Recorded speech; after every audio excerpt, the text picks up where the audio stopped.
이 밤에 우리에게 주실 하나님 말씀은 시편 1편 1절에서 3절까지입니다. 시편 1편 1절에서 3절까지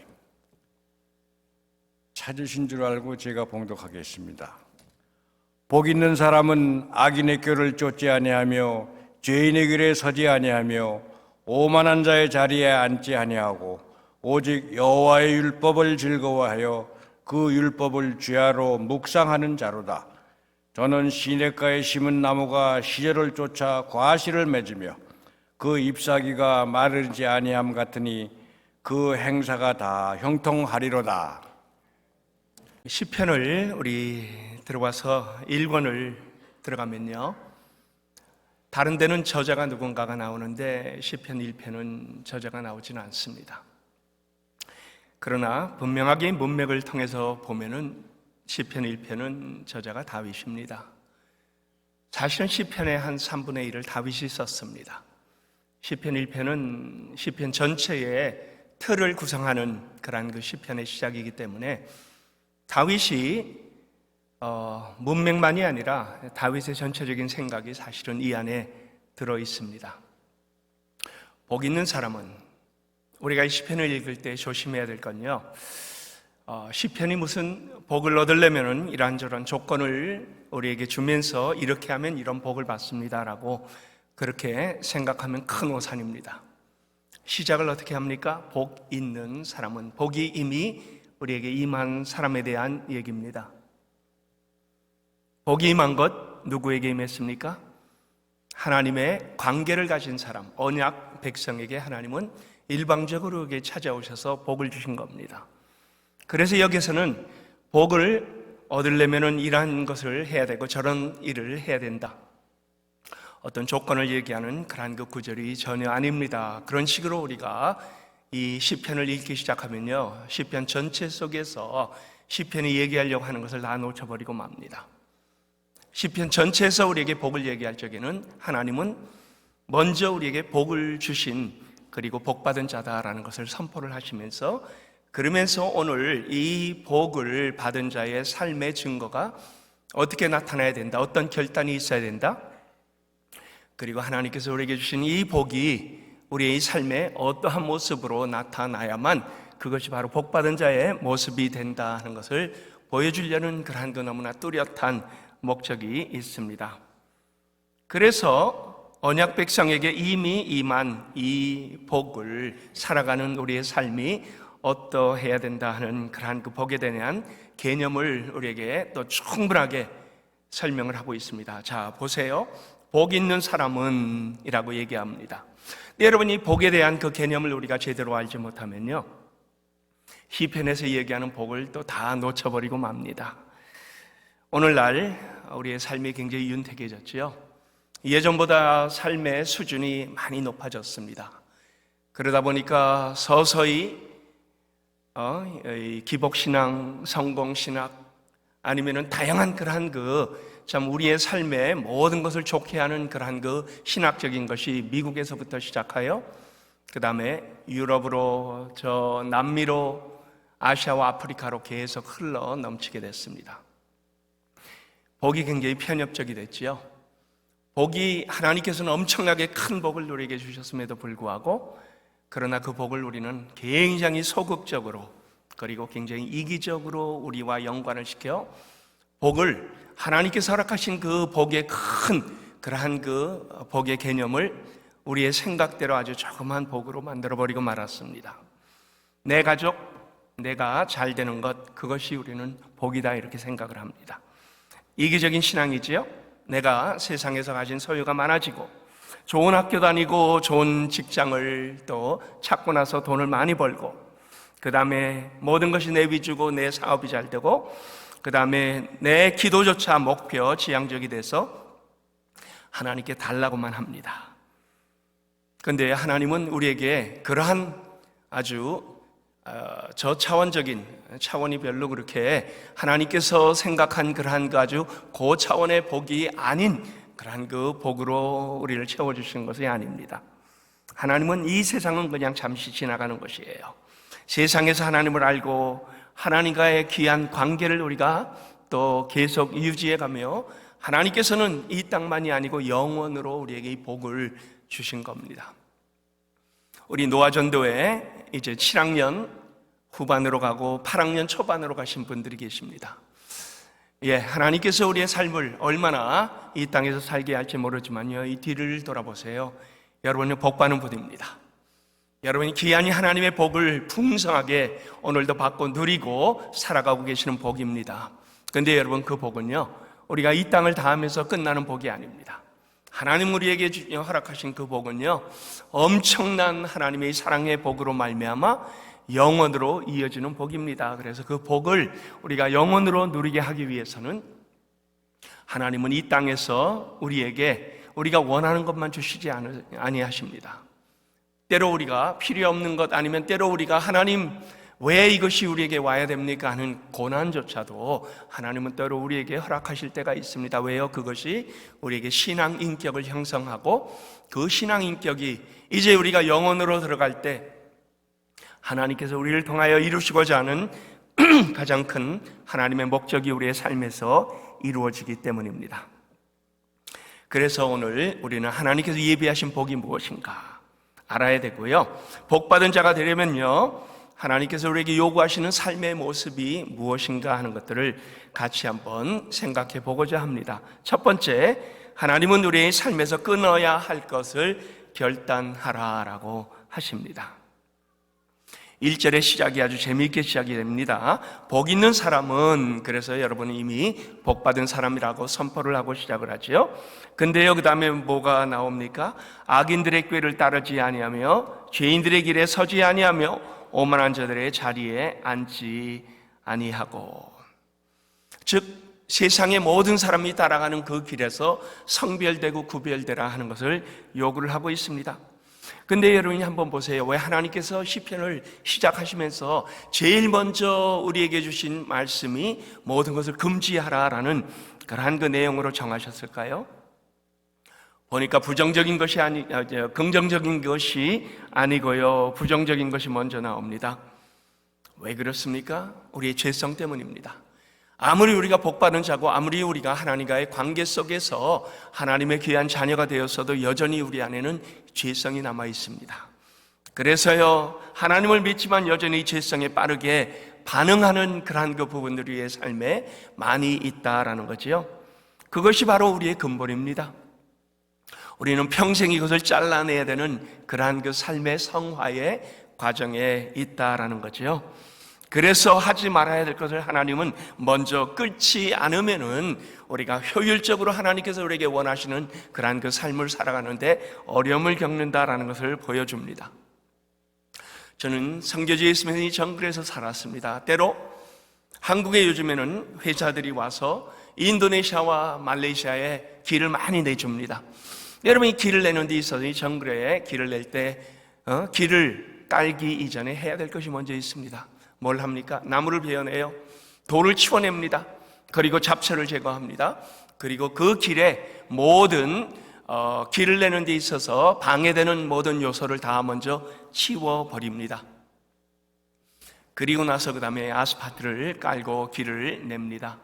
근데 만약에 이러한 그 모든 것들을 제거하지 않고 길을 내기 시작하면 어떻게 되지요? 나중에 길이 형편없어집니다. 얼마 못 갑니다.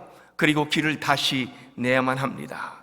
그래서 우리는 이 안에서 보는 그 모든 제거한 후에 그 다음에 또 긍정적인 그러한 일을 할 수 있다라고 그렇게 얘기하는 것이죠. 우리의 삶도 마찬가지입니다. 우리가 의로운 삶을 살아가기 위해서는 삶에서 제거해야 될 것, 중단해야 될 것, 악영향을 받을 것들 다 우리는 뿌리를 뽑아내야 되고요, 자연스럽게 흉내낼 수 있는 그러한 그 세상적인 것을 다 구별을 먼저 해야만 그 이후에 우리는 거룩을 위하여 살아갈 수가 있다라는 거죠. 하나님께서 우리를 의인으로 칭하고 그 다음에 불러낸 그러한 그 사람들이 성경 속에 많이 나옵니다.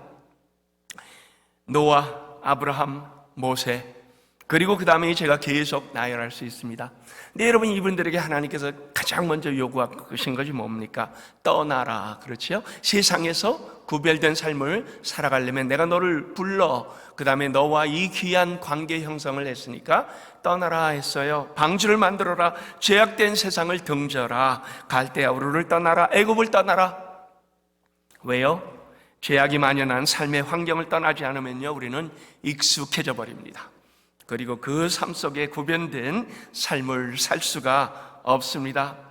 그래서 그 명령에 지체하지 않고 순종한 사람들을 하나님께서 사용한 겁니다. 근데 여러분, 이 익숙한 세상적인 삶에 우리가 곧바로 떠나는 것이 쉽습니까? 쉽지 않아요. 그래서 하나님은 이 하늘의 복이란 세상적인 차원에서 누리는 것이 아니라 하나님과의 관계 속에서 누리는 것이 바로 하나님께서 우리에게 주시는 복이다라고 했습니다. 이처럼 우리도요, 무엇을 결정하고 진행하기로 마음먹었다면요, 하나님은 결단을 요구하고 있습니다. 그래서 다윗은 하나님의 약속하신 이 복된 삶을 사는 언약의 백성이 되려면이 아니에요. 되었다면, 그렇지요, 끊어야 할 것을 끊기로 결단하고 실행해야 된다라고 얘기를 하고 있습니다. 자, 보세요. 가장 먼저 강조한 것이 뭡니까? 악인의 꾀를 따르지 아니하는 거지요. 악인의 꾀가 뭡니까? 여기서는요, 악인이라는 것은 무슨 큰 범죄를 지은 사람을 얘기하는 것을 악인이라 칭하지 않습니다.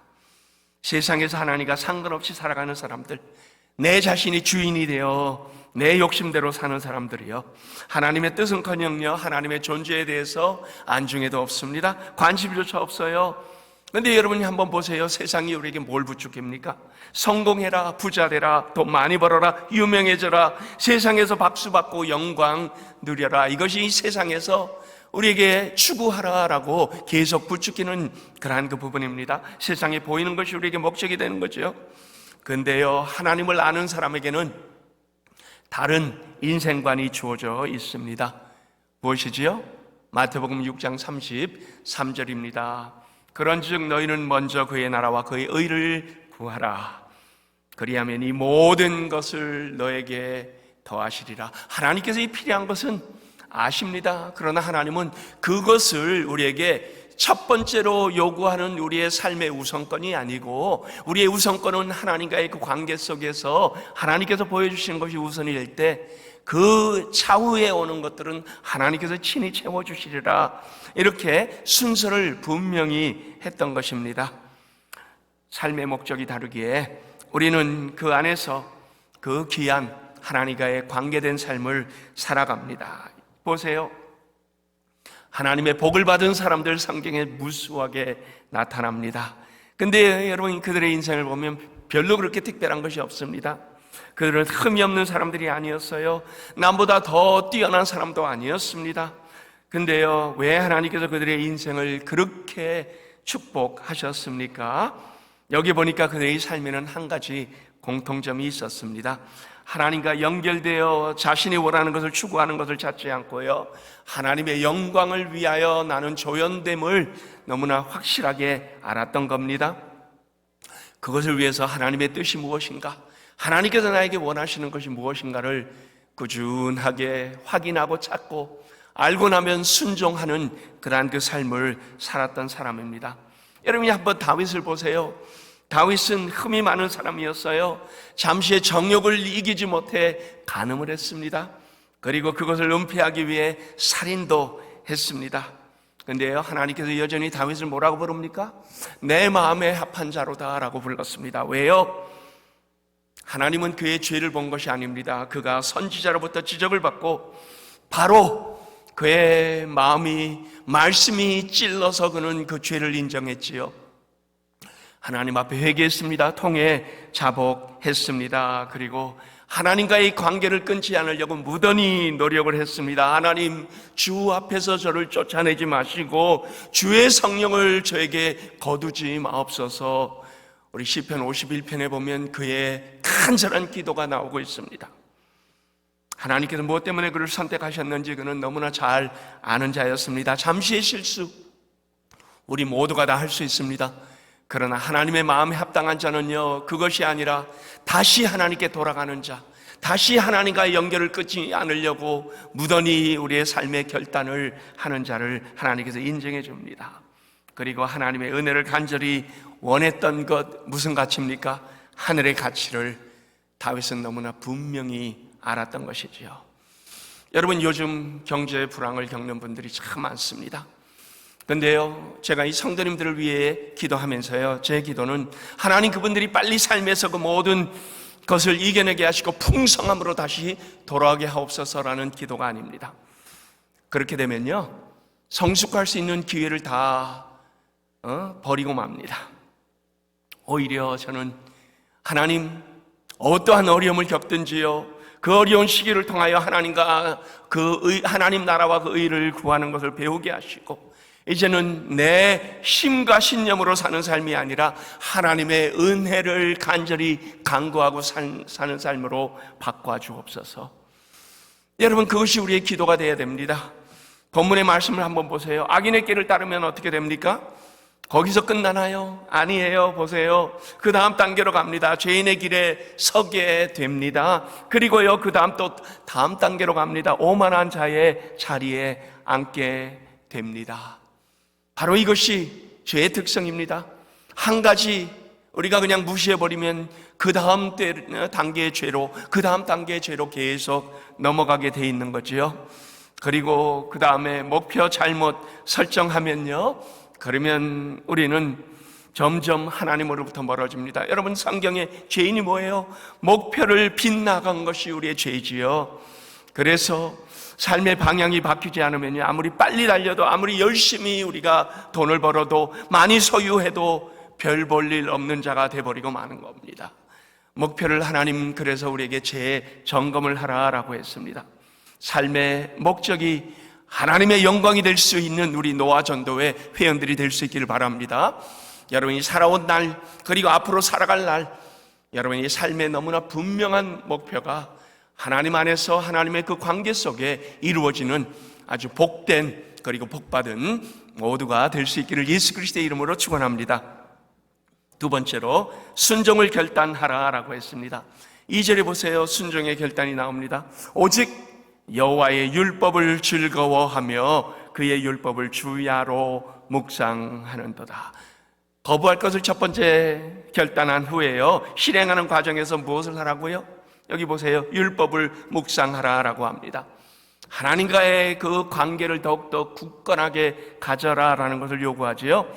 말씀을 통하여 하나님 원하시는 것이 무엇인지 우리는 알 수 있기 때문입니다. 하나님의 말씀은요, 우리가 그의 뜻을 알고 그 다음에 순종할 수 있도록 복받은 자의 삶을 증명하는 것이 바로 하나님의 말씀을 가까이 함입니다. 성경에서 이 축복이라는 단어가 등장할 때마다 한 가지 조건, 따라오는 조건이 뭡니까? 순종의 삶입니다. 여러분, 하나님은 이 순종을 너무나 기뻐하십니다. 신명기 28장 1절에 뭐라고 되어 있습니까? 이스라엘에게 축복을 체험하는 삶의 비결을 알려주는 구절이 나오죠. 아주 대표적인 구절입니다. 내가 하나님 여호와의 말씀을 삼가 듣고 내가 오늘날 내게 명하는 그 모든 계명을 지켜 행하면 내 하나님 여호와께서 너를 세계 모든 민족 위에 뛰어나게 하실 것이다. 하나님의 말씀을 청종하고 하나님의 말씀을 지켜 행하면 이 모든 복이 임하겠다 그러면서 복을 나열합니다. 1절부터 6절까지 쭉 복을 나열하고 있습니다. 하나님의 복과 우리의 순종은 끊을 수 없는 관계입니다. 형통한 삶의 축복과 우리의 순종의 삶은 분리할 수가 없어요. 하나님의 뜻에 순종하지 않고 축복을 누리는 삶은 있을 수 없다라는 거죠. 왜냐하면요, 가장 소중한 것을 맡길 만한 준비가 되지 않은 사람에게 그것을 맡겼을 때요, 그 사람의 삶도 불행해지지만요, 그러나 하나님의 이름과 하나님의 영광도 가려지기 때문입니다. 근데 여러분, 이 순종하는 것이 그렇게 쉽습니까? 사실은 순종이 쉬운 것이 전혀 아닙니다. 그래서 본문에 보니까요, 무조건 순종하라고 하지 않습니다. 오늘 본문에 보니까 순종하기 위하여 두 가지의 방법을 우리에게 알려주고 있습니다. 첫째, 순종은요, 순종의 동기는 의무가 아니라 사랑입니다. 2절에 보세요. 오직 여호와의 율법을 즐거워하며. 율법을 즐거워한다. 여러분, 율법을 즐거워한다라는 것은요, 그 율법을 주신 분을 즐거워하는 것입니다. 율법을 주신 분을 우리가 사랑할 때요, 그 율법을 우리가 즐겨 지키게 됩니다. 요한복음 14장 15절에도 예수님께서 이렇게 말씀하셨지요. 너희가 나를 사랑하면 나의 계명을 지키리라. 사랑하면 나의 계명을 지키리라 라고 했습니다. 사람이 사랑할 때 그 요구를 지키기 원합니다. 제 아내가요, 어떤 때는 저에게 요구하는 것이 있어요. 제가 아침에 집을 나설 때 나중에 무엇을 어디 가서 사 갖고 오라고 요구를 합니다. 근데 제가 그것을 잊어버리면 큰일 나죠. 물론 그렇다고 제가 이 두려움으로 그것을 잊는 것이 아니에요. 혹시나 요즘은 너무 제가 잊어버리길 잘하니까, 그래서 때로는 알람을 설치를 합니다. 한 5시 정도에 이제 알람이 따르릉 울리면 제가 맞다. 이제 가다가 내가 월마트 들러갖고 아내가 부탁한 무엇을 사갖고 가야 되는구나 하는 것을 기억하게 합니다. 왜요? 제 아내가 부탁한 것이 무엇보다도 저에게는 우선거리 됩니다. 사랑하기 때문이지요. 사랑하기 때문에 요구한 것을 저는 듣습니다. 근데 이것은요, 의무감으로 하는 것도 아니고 두려움으로 하는 것도 아닙니다. 여러분이 만약에 우리가 그런 식으로 하게 되면요, 그것은 우리를 피곤하게 하고 힘들게 만듭니다. 사랑하기 때문에 우리에게는 의욕이 생기고 기쁨이 생기고, 그 다음에 사랑하기 때문에 그 안에서 이 관계적인 그러한 그 귀한 우리의 마음속에 하기를 원하는 그러한 우리의 마음의 의욕이 나타나는 겁니다. 하나님과의 사랑의 관계도 동일합니다. 사랑하기 때문에 우리는 말씀을 읽습니다. 사랑하기 때문에 그 말씀이 우리에게 요구하는 것을 우리는 순종하기를 원합니다. 두 번째로, 순종의 동기는 하나님과의 교제입니다. 이거 보세요. 그 율법을 주야로 묵상하는도다. 여러분이 사랑하는 사람이 생기면요, 주야로 그 사람 생각만 합니다. 그리고 그 사람이 눈을 감아도 머리 위에 떠오르고요, 그 사람이 계속 머리에서 잊혀지지가 않습니다. 바로 이것을 하나님께서 묵상한다, 알아가는 즐거움이다 라고 얘기를 합니다. 말씀이 내 삶 속에 뿌리가 박히는 그러한 그 과정 중에 하나님에 대한 그러한 그 뜨거운 사랑 때문에 말씀의 다양한 것을 우리가 캐고 또 캐는 겁니다. 제가 인도네시아에 있을 때요, 보통 저희는 1년에 신입생들이 한 100명 정도 들어옵니다. 4년제이기 때문에 400여 명의 학생들이 신학교 안에서 이제 4년 끝나고 떠나가고 또 새로운 한 100명의 학생이 들어옵니다. 근데요, 새로운 학생들이 들어오면요, 우리 남학생들은요, 꼭 예쁜 우리 여학생들을 눈여겨봅니다. 여러분이 무슬림권에 있는 그 나라에서 특별하게 하나님의 일을 하겠다는, 목사가 되겠다는 사람이나 아니면 교회 일을 하겠다는 자매나, 사실은 그 안에서 결혼이 굉장히 많이 이루어지기 때문에요, 어느 누구나 신입생 한 100여 명 정도가 들어오면은 누가 들어왔나 관심 있게 보고, 그 중에 아주 예쁜 여학생이 있으면요, 때로 저에게 찾아와 요구를 해요. 교수님, 저 학생하고 어떻게 저를 좀 잘 이렇게 할 수 있도록 뭐 이 부탁도 하곤 합니다. 그러면 제 대답이 뭔지 아세요? 좀 알아봐. 시간을 가지고 알아봐. 처음부터 그렇게 예쁘다고, 처음부터 그렇게 이 미모만 보고 마음 뺏기면 안 돼. 그렇게 얘기를 합니다. 한 3년, 2년 지나고 3년 지나고 그 다음에 졸업생이 되지요. 그러면요, 그 다음에 성격을 더 많이 알게 됩니다. 관심 분야를 알게 돼요. 비전 그리고 사역 분야를 알게 되면요, 조금 외모가 부족한 자매들 중에요, 오히려 더 남학생들의 관심을 많이 끄는 자매들을 보게 됩니다. 결국은 이 사랑은 알게 되면서 미모가 아니구나, 그냥 예쁘다고 처음에는 많은 남학생들의 관심을 끌었지만은, 그러나 시간이 지나갈수록 그 사람의 진정한 그 안에 있는 아름다움을 알게 되면서요, 그러면서 어느 자매가 훨씬 더 앞으로 귀한 사역자로 세워질지 보여지게 되는 겁니다. 알면 알수록 끌리게 되는 부분이지요. 마찬가지입니다. 우리도 하나님을 알면 알수록 하나님의 말씀에 끌리게 되고, 하나님을 알면 알수록 하나님께서 우리와의 그 관계 속에서 이 사랑의 그 진득함을 우리가 알게 되는 겁니다. 그래서 하나님은 우리 안에서 이 교제를 우리에게 요구하고 있습니다. 빌립보서 3장 10절에 내가 그리스도와 그 부활의 권능과 그 고난의 참여학을 알고자 하여. 바울이 아는 것이 뭡니까? 머리의 지식이 아니었지요. 하나님과의 그 귀한 관계 속에서 그는 고난도 알고, 그 다음에 부활도 알고, 그가 감당해야 될 그 어려움도 충분히 알면서 감당할 수 있는 그러한 그 사람이 된 겁니다. 머리로 아는 것이 아니죠. 가슴으로 아는 거죠. 결론 내겠습니다. 3절에 뭐라고 합니까? 물가에 심은 나무에 대하여 말씀하죠. 그는 시냇가에 심은 나무가 철을 따라 열매를 맺으며 그 잎사귀가 마르지 아니함 같으니 그가 하는 모든 일이 다 형통하리로다. 물가에 심은 나무가 다른 곳에 있는 나무와 다른 것이 뭡니까? 수액을 계속 빨아들일 수 있는 그러한 유리한 위치에 심기워져 있다라는 거죠. 수시로 말씀과 하나님과의 그 교제가 가능하다라는 그러한 그 상황적인 설명을, 환경적인 그러한 그 우월성을 여기서 얘기하고 있습니다.